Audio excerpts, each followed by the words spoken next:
This comes from Jeremiah. This is a good question, and one that can be brief, but one that we can talk about. He says, wondering if you could expound on how wearing tzitzit, keeping Shabbat, feast days, and eating clean sanctifies us before the Lord. I know these are commandments. It's easier to understand how love sanctifies us or the other commands, but how do those four above work in the sanctification process? I'm going to kick this off because I have some thoughts on this. First of all, we need to understand what the word sanctification means. To be sanctified, also to be holy, means to be set apart. Actually, I think that these things, tzitzit, keeping Shabbat, keeping the feast days, and was there another one he said? Eating clean and unclean food, or eating kosher food. I think it actually sanctifies us.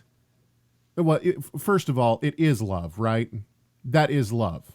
That is love of the Almighty, and it's an outward expression of the love that God has for us. Well, right. Yeshua says all the commandments hang on the commandment of love. So it sounded, now I don't remember the words of the email exactly, but it sounded like they were pitted against love. Like, are they, and maybe I could understand if people think that those are the most important things. Like the most important thing today is that I eat biblically or I don't eat any shrimp or whatever. And then they're going to bicker and argue with everybody and whatever, but they didn't eat shrimp, then yeah, that's a problem. But here's the point. I've known people who are unbelievers. Now, I'm not saying that it's the same, but they're very kind people. They tend to love, their families, love even strangers.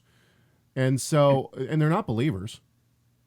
Now, is that the kind of love that the Bible's talking about? I would say not necessarily. But the point is how does the love of a believer, outward love of a believer, in terms of liking other people, show Christ, where a non-religious person having compassion for someone wouldn't?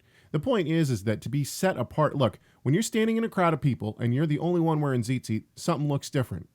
When my kids go to the pizza party and they're the only kids not eating the pepperoni pizza, they're different. What are they? They're set apart. Torah, in general, sets us apart. Now, all of this is wrapped up into love, right? This is all part of love.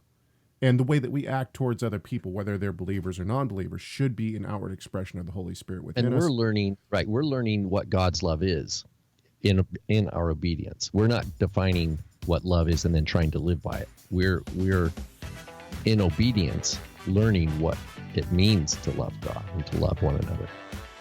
Make sure to subscribe to our YouTube channel by clicking the subscribe button and check out more videos from Messiah Matters.